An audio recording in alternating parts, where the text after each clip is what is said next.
சுற்றிடுறாங்க video tent தெரியும்.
விஸ்வகர்மா சமுதாயத்தோட கோயில். எங்கள் கோயில் ஆரம்பித்து எங்கள் தாத்தா காலத்துலேருந்து கிட்டத்தட்ட 100 வருஷத்துக்கு மேலே நாங்கள் கும்பிட்டுக்கிட்டு இருக்கோம். எனக்கு இப்போ 56 வயசாகுது. 56 வயசும் நாங்கள் கோயிலுக்கு வந்துக்கிட்டு இருக்கோம். இதோட சிறப்பு என்னென்னா 3 தடவை கோயிலை மாற்றி இப்போ கோயிலை அபிவிருத்தி பண்ணியிருக்கோம். எங்கள் கோயில் சமுதாயம் வந்து கிட்டத்தட்ட ஒரு 500 நிலக்கிட்ட இருக்கிறாங்க. எவ்வளோ சிறப்பாக சீரோட பண்ணிக்கிட்டு இருக்கிறோம். அதில் எந்த குறையும் இல்லை.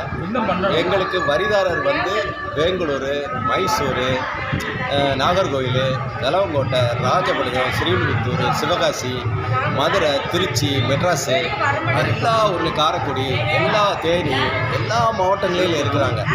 வந்து பங்குனி உத்திரத்துக்கு மறுநாள் அதுதான் எங்கள் திருவிழா. அந்த திருவிழா வந்து ரொம்ப சீரோட சிறப்போட இந்த வட்டாரம் ஃபுல்லாகவே கிட்டத்தட்ட எல்லா சமுதாயத்துக்கும் இந்த கோயில் இருக்குது. இது அறநிலையத்துறை சம்மந்தப்பட்டமான கோயில். நம்ம சமுதாயத்துக்குன்னு இது ஒதுக்கப்பட்டிருக்கிறாங்க. எல்லா சமுதாயத்துக்குமே அதுதான். 8 வந்து அறநிலையத்துறை தான். இப்போ இங்கே வந்து எல்லா சமுதாயத்துக்கும் இருக்கீங்க. இதில் நமக்கு எத்தனை கோயில்? நமக்கு விஸ்வகர்மா சமுதாயத்துக்கு கிட்டத்தட்ட ஒரு 30-35 கோயில் இருக்குது. ஆமாம், அதை நாங்கள் ரொம்ப கொண்டாடிக்கிட்டு இருக்கோம். வட்டம் நம்ம பங்குனி உத்திரத்துக்கு மறுநாள் தான் எல்லா தலைக்கட்டும் வரிதாரர்களும் வந்து அவங்க நிறைவாக சாமி கும்பிடுவாங்க. பூஜை சிறப்பாக நடக்கும். 3 நாள் அன்னதானம் போடுறோம்.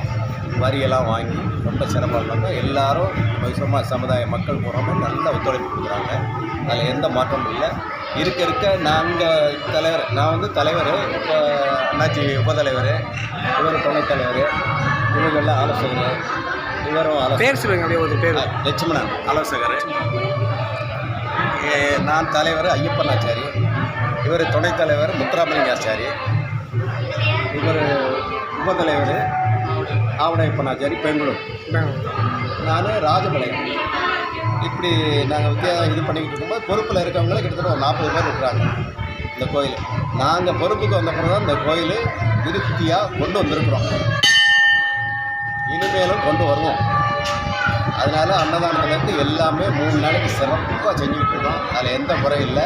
இப்போ வர்ற நம்ம சமுதாய மக்கள் பூராமே கோயிலுக்கு வந்த மாதிரி இல்லை, எல்லாருமே கல்யாண வீட்டுக்கு வந்தது மாதிரி நினச்சி நல்ல சந்தோஷமாக இருக்கிறாங்க. முன்னாடியெல்லாம் நைட்டில் தான் வருவாங்க, காலையில் பார்த்தா போயிடுவாங்க. இப்போ வந்து விடிய உட்காந்து 2 நாள் 3 நாளும் அவ்வளோ சந்தோஷமாக சுபிட்சமாக இருக்காங்க. ஏன்னா கோயிலோட அபிவிருத்தியை நாங்கள் பண்ணிக்கிட்டு இருக்கோம். பின்னாடி வேறு கட்ட போகிறோம். அதில் எந்த மாற்றம் இல்லை. டைனிங்கெல்லாம் கட்ட போகிறோம். இருக்க சிறப்பாக செய்வோம். விஸ்வகர்மா சமுதாயத்தை தலை நிமிந்தி உச்சிக்கு கொண்டு வர்றது எங்கள் கடமை, லட்சியம். ஏன்னா வர்ற சந்ததிகள்லாம் நல்லா இருக்கணும், சுபிச்சமாக இருக்கணும், நம்ம தலம் ஓங்கி இருக்கணும். அதனால் எந்த இதுவும் இல்லை. நம்ம சமுதாயம் வந்து ஓங்கி வளர்கிறதுக்காக நாங்கள் முழு மூச்சாக பாடுபடுவோம். நன்றி, வணக்கம். சொல்லுங்கள். ஸ்ரீவெல்லூர் விஸ்வகர்மா சமுதாயம் இலத்தூர் ஆதங்கத்த ஐயனார் தவுசியம்பரம் கோயிலில் சிறப்பாக செஞ்சுக்கிட்டு இருக்கோம். உங்கள் பேர்? தவசிமுத்து. நீங்கள் என்ன வேலை செய்கிறீங்க? நாங்கள் கார்பெண்டர் வேலை பார்க்குறோம். இதில் என்னென்ன அந்த கோயில் என்னென்ன விசேஷம் இருக்குது? கோயில் நல்லா சிறப்பாக தான் இருக்கிறது. இல்லைடா, என்னென்ன விசேஷங்கள் இங்கே நடக்கும்? கோயிலில் சிறப்பான பூஜைகள் நடக்கும், கலையோகம் நடக்கும், எல்லாம் சிறப்பாக செய்வோம். அன்னதானம் 3 நாளைக்கு அன்னதானம் போடுறோம், 3 நாளைக்கு அன்னதானம் போடுறோம், நல்லா சிறப்பாக செய்தோம். சரி.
Yeah.